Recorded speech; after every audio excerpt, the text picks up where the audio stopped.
In HTML, using images is very important. We use the image element to render images on a web page.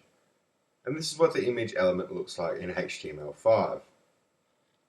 In previous versions of HTML, we would have had to have done something like this. But as we're working with HTML5, we just need this. And there is no closing tag to this image element. So to actually define an image in HTML5, we use the image element, and then we need to use the source attribute.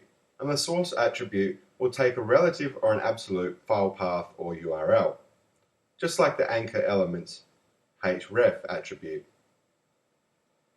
We're just going to be looking at using a relative file path or URL to render an image on a web page. So as you can see, I've already procured a guinea-pig.jpg image, which is an image of a guinea pig, and the URL is here if you would like to go and download that image and use that yourself. So, as the image is in the same directory as our current HTML file, we just use the file name like this.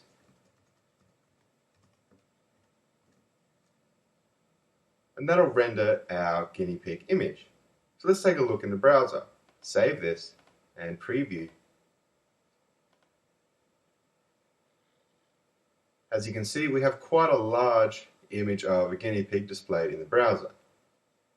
So what if we want to actually change the size of that image? We can do that using the width and height attributes.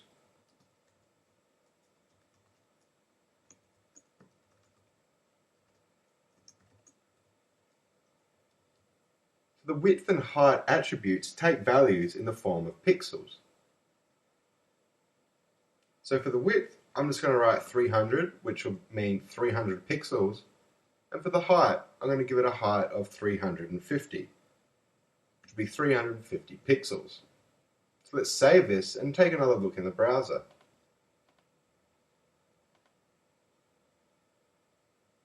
As you can see, we're able to manipulate the size of the image using the width and height attributes of the image element.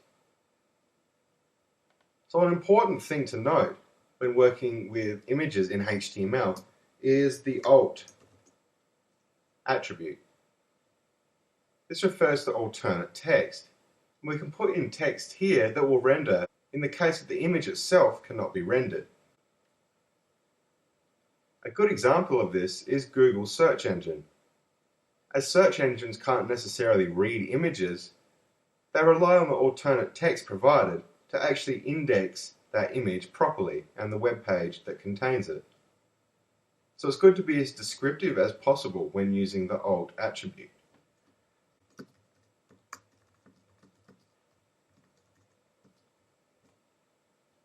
So let's save this and take a look in the browser again.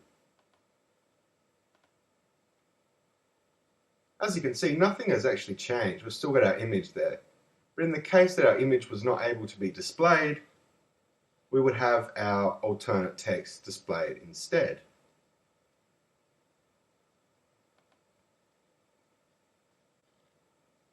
So now let's put our image inside another directory and try rendering an image inside another directory.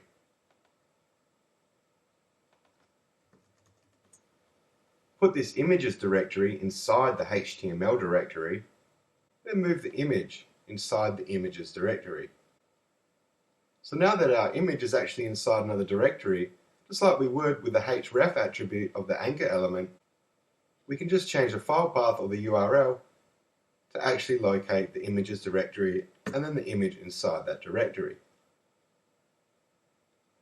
As we are in this file, we need to go into the images directory and then we can locate or use the image inside that directory. So let's save this and take a look in the browser just to make sure things are displaying properly. As you can see, we still have the image of the guinea pig displayed in our browser. I hope you've learned a little bit about rendering images in HTML using the image element, using relative file paths, using the width and height attributes and also the alternate text attribute of the image element.